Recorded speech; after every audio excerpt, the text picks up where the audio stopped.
Listening section is for 30 minutes and it consists of 40 questions in total, with each question worth 1 mark. So, in this module, you will listen to 4 recordings of native English speakers, including a range of accents like British, Australian, American and Canadian, and then write your answers to a series of questions. Mind you, the recordings are played just once.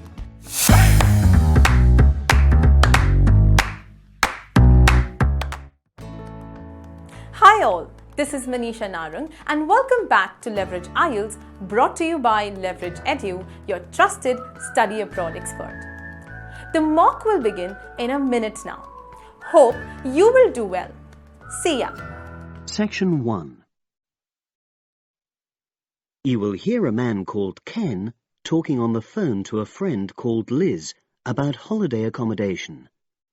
First, you have some time to look at questions 1 to 6.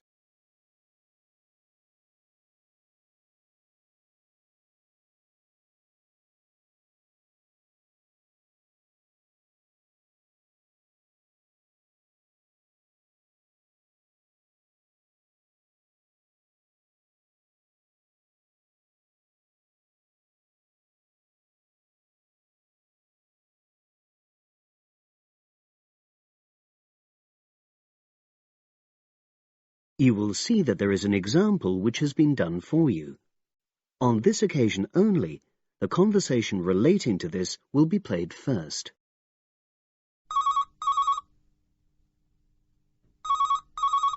Hello. Hi Liz, it's Ken here. Hi, Ken. Nice to hear from you. Are you... This is just a quick call, but Mary and I have just been talking about our summer holiday. We haven't booked a place yet, and we've left it a bit late.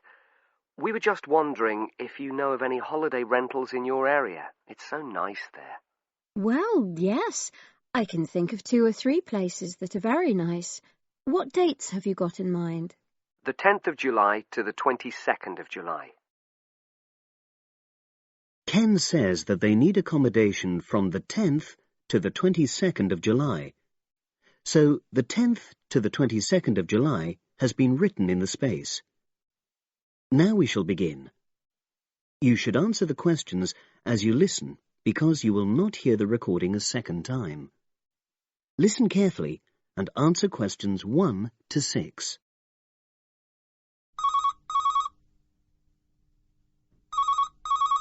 Hello. Hi Liz, it's Ken here. Hi, Ken. Nice to hear from you. Are you...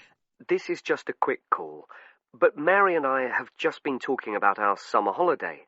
We haven't booked a place yet, and we've left it a bit late. We were just wondering if you know of any holiday rentals in your area. It's so nice there. Well, yes. I can think of 2 or 3 places that are very nice.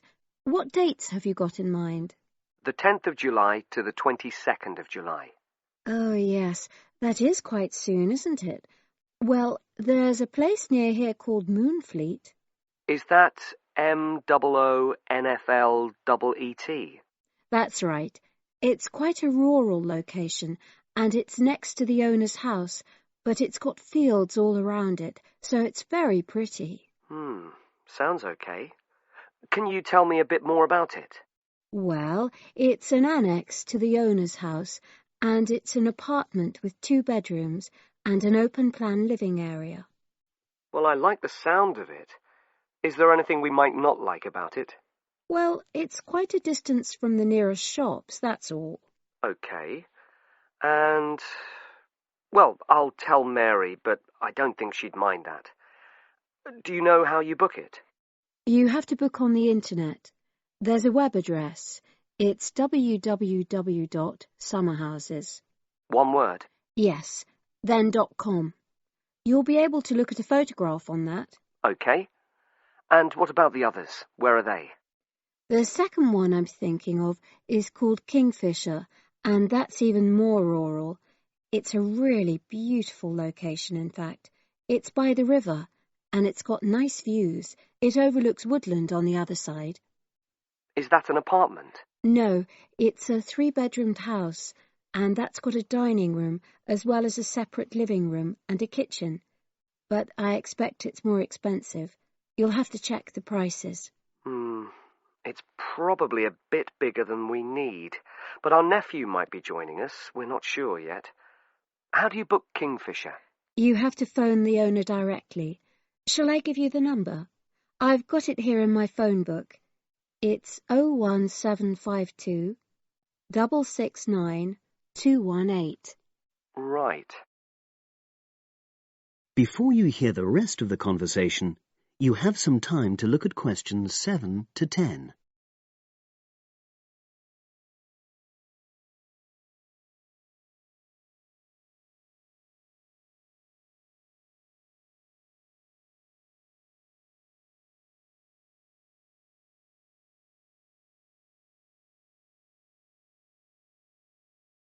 Now listen and answer questions 7 to 10.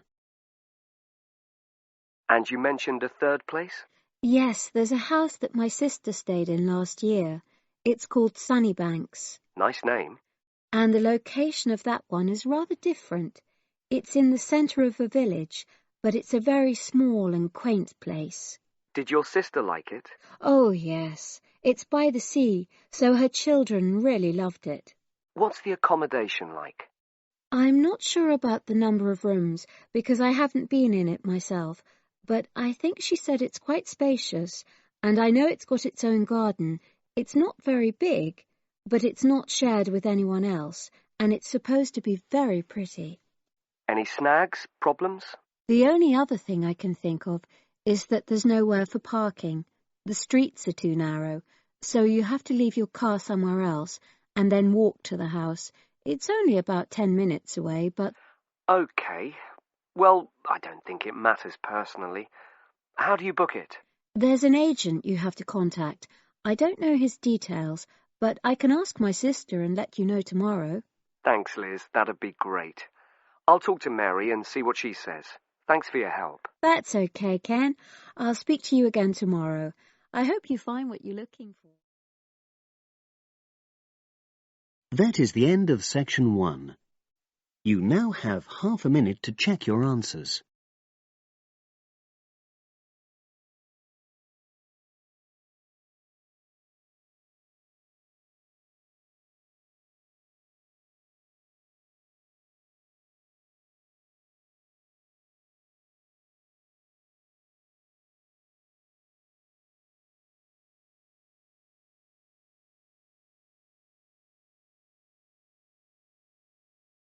Now turn to section 2.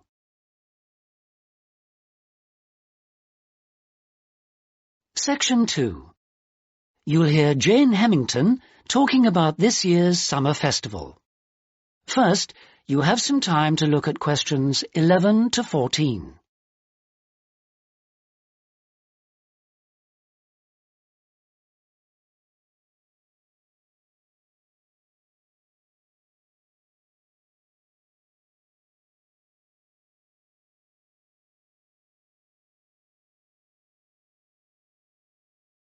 Now listen carefully and answer questions 11 to 14.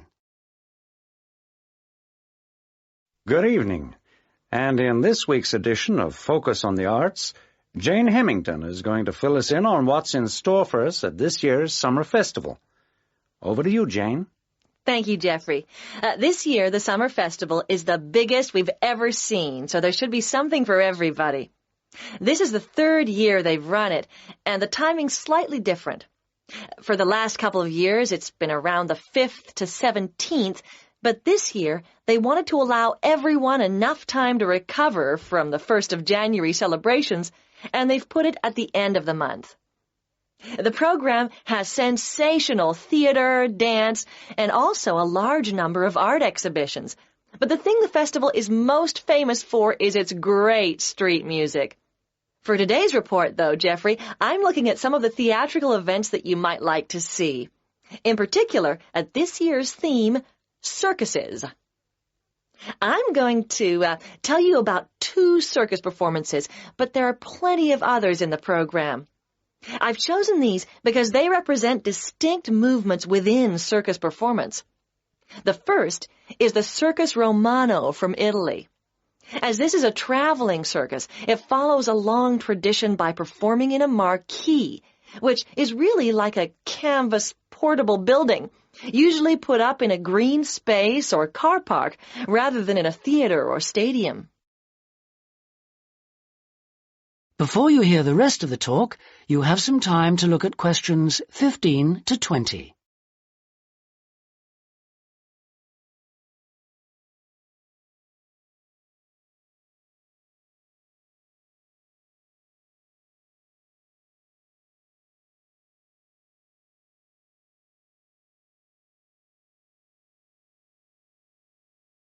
Now listen and answer questions 15 to 20.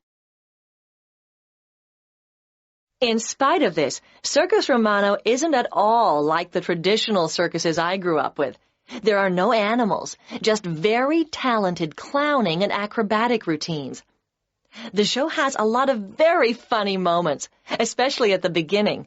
But the best part is the music and lighting. They're magical. At $45, it's very expensive anyway. It's really for adult tastes. In fact, much of it would be wasted on children, so I suggest you leave them at home. The second circus performance is Circus Electrica at the Studio Theater. The purists are suggesting that this isn't a circus at all. It's a showcase for skills in dance and magic, rather than the usual ones you expect in a circus. With only 6 performers, it's a small production which suits the venue well. The studio only seats about 200 people. For my money, it's the aerial displays which are outstanding, as well as the magical tricks, features which are missing from Circus Romano. An interesting feature of the show is that the performers are so young. The youngest is only 14, but it's still well worth seeing. A good one for the whole family. And finally, as it's summer, you may wish to see some of the festival performances that are being presented outdoors, like the famous Mekong water puppet troupe performing in the city gardens this week. Now, water puppetry is amazing. It's large puppets on long sticks, controlled by puppeteers standing waist-deep in the lake. The puppets do comedy routines, and there's some terrific formation dancing. This is a fantastic show, and the best moment comes at the end, seeing the puppeteers. When the troupe walks up out of the water, you get this amazing feeling. It's really hard to believe that what you've been watching is lifeless wood and cloth. As an adult, I had a great time, but I did note that other older people in the audience weren't quite as taken with it as I was. It's a must for young children, though, and that's the audience it's really aimed at. Well, that's all I've time for today, but I'll be back next week with more news of what's worth seeing and what it's best to miss. That is the end of section 2. You now have half a minute to check your answers.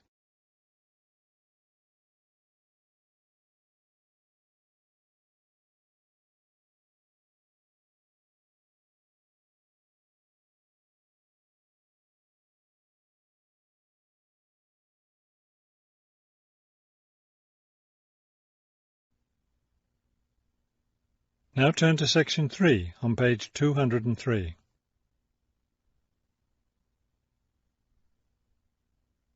Section 3. You will hear 2 students talking about a class assignment about wild bird rescue and rehabilitation.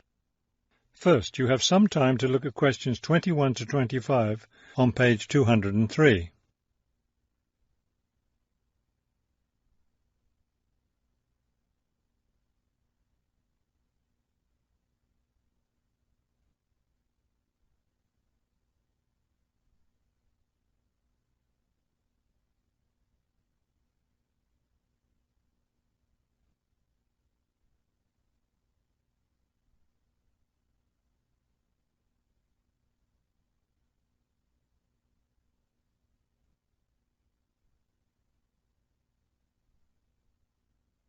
As you listen to the first part of the conversation, answer questions 21 to 25. Okay, let's go over the requirements and see what we have left to do. Let's see. We have to give the professor a written summary of the information we've gathered on our topic, wild bird rescue and rehabilitation. The other written thing we have to turn in is a case study of the rehabilitation of one bird. We have the information on that already. Right. All we have to do is write it up. What about charts and graphs? Do we need to include something like that? I don't think so. They aren't really relevant, but we do have to turn in a list of the resources we used. Naturally. What about videos? I heard some of the other students were doing that. Well, I guess that must be optional, because I don't see it on the requirements list. Okay, we should start planning our class presentation, since that counts for half the grade. We've looked at lots of sources of information, but I think our best source was the interviews we did with the wildlife rehabilitators. Agreed. That and the journal articles. I think we have enough information from those two sources for the presentation anyhow. The books we looked at weren't all that helpful. I wonder if we should try to bring in some live birds for the presentation. That would be too difficult, don't you think? But we have lots of photos of rehabilitated birds. We can show those. Before you hear the rest of the conversation, you have some time to look at questions 26 to 30 on page 204.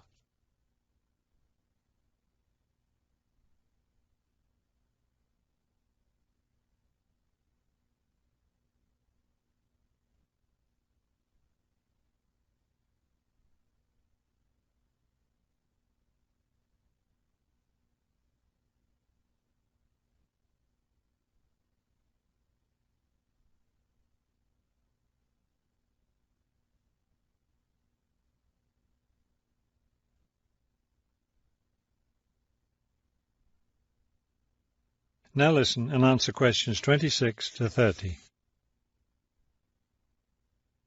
Right. Okay, I think we should start by talking about how to rescue a bird. Probably first we should help people understand which birds need rescuing. Yeah, that's really important, because a lot of times people see a baby bird that's all alone, or they find a bird sitting on the ground and they think it needs to be rescued. And usually, those are just baby birds learning to fly.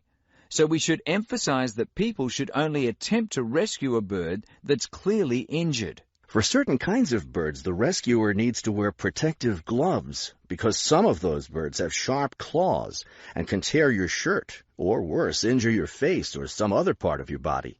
Yes, that's an important point. Okay, next, let's tell people to put the injured bird in a box with good air circulation. We should let them know that a cage isn't necessary, and a bag, especially a plastic one, could hurt the bird more.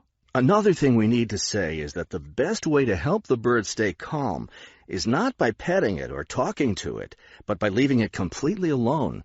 Then people should take the bird to the bird rescue center as soon as possible. Right, and we should also point out that when they're driving the bird to the rescue center, it's better not to play music on the radio or talk loudly, because those things just stress the bird. Yes, it's better just to speak quietly while you have the bird in the car. Okay, we've got that part covered. Next we should talk about what happens at the rescue center. That is the end of section 3. You now have half a minute to check your answers.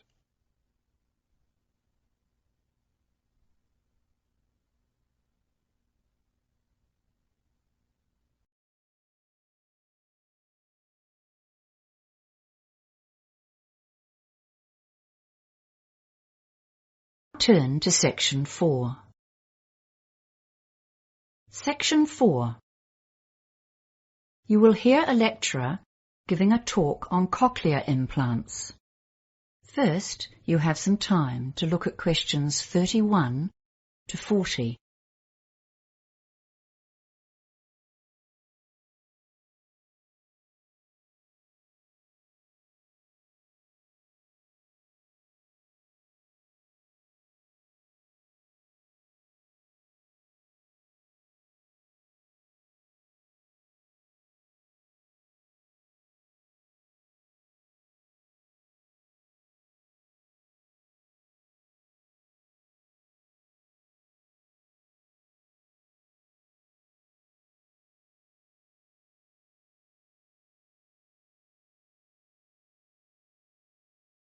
Now listen carefully and answer questions 31 to 40.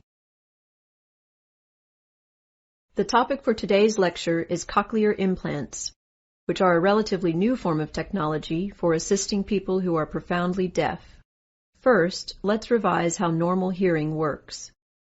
If you look at image 1, you will remember that the ear has 3 sections.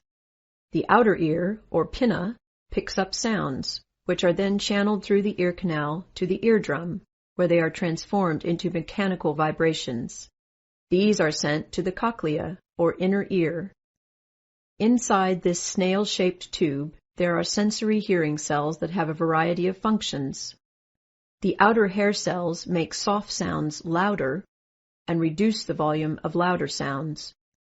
The inner ear cells transfer this information to the auditory nerve and thence to the brain, which interprets the input as sounds. This sophisticated and sensitive process allows us to process a huge variety of auditory input. For those who are profoundly deaf, the system functions poorly or not at all, and the brain does not receive the input it needs to process and interpret sounds. Image 2 shows how a cochlear implant works. You can see that the implant has 3 main parts. The first external part, behind the ear itself, is the microphone, and at the back of this you can see its associated speech processor, which is a tiny computer. This analyzes and digitizes sounds and sends them to the transmitter, which is worn on the head. Those sounds need to be converted into electrical impulses so that they can be sent to the cochlea. If you look carefully at the image, you can see that just under the skin, directly behind the transmitter, is a surgically implanted receiver. This receives the sounds from the transmitter. It converts these sounds into electrical impulses, which are sent directly to an electrode array that is implanted inside the cochlea itself, thus completely bypassing the ear canal. As you have seen, a cochlear implant does not operate in the same way as the ear, nor, in fact, as a hearing aid. In cases of mild hearing loss, hearing aids can be very helpful. They simply amplify the normal sound waves as they travel down the ear canal. However, they generally cannot overcome severe hearing difficulties, and this is where cochlear implants come into play. So, what are the pros and cons of using a cochlear implant? Well, firstly, cochlear implants can deliver significant improvements in hearing for some users, and some people report dramatic improvements in the perception of individual words and sentences over the weeks and months after an implant. However, a cochlear implant is not a magic bullet that works equally well for all users. The sound signals that the brain receives from an implant are quite different from normal ones, and this means that the user has to relearn how to hear. Many users report that speech sounds robotic after a cochlear implant, and the degree to which people can adjust to this new kind of hearing varies hugely with each user and situation. It is important to understand that a cochlear implant is not a cure for deafness and that the user is still deaf. Especially for a child, an implant is a long-term commitment involving lengthy and intensive training. The user must learn to reinterpret sounds and will likely need to augment this with speech therapy so that people in the community can easily communicate with them. The implants work much better in quiet situations than in noisy ones, so they still need to learn to lip read and to use sign language. The surgery itself is not without risk, though it has greatly improved since it was first performed, and there is some possibility of damage to facial nerves. Another disadvantage of a cochlear implant is that the surgery may remove any natural hearing that the deaf person still retains. This takes away the possibility of using a hearing aid should the implant not be effective. For this reason, many users have implant surgery performed on only one ear, the one with the least natural hearing. So, who is best suited to receiving an implant? Many factors impact on this decision. The most significant one appears to be the duration of the deafness, and as you would expect, those who have been deaf for a long time generally have lower success rates. The second related factor is how old the patient was when they became deaf, and maybe more significantly, whether they had learned to speak before they became deaf. Those who become deaf postlingually generally have better outcomes. Another factor is the health and structure of the cochlea and how many nerve cells the user retains. This is related to the cause of the hearing loss, and recent research is exploring how the spinal ganglion or nerve cells are affected by disease. That is the end of section 4. You now have half a minute to check your answers.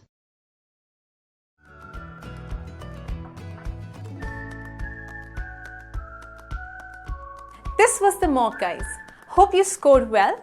Don't forget to comment down your score so in the coming videos you can see your progress. Stay tuned for more content and don't forget to like, share and subscribe. Hit the bell icon to make sure you are notified of all the upcoming videos.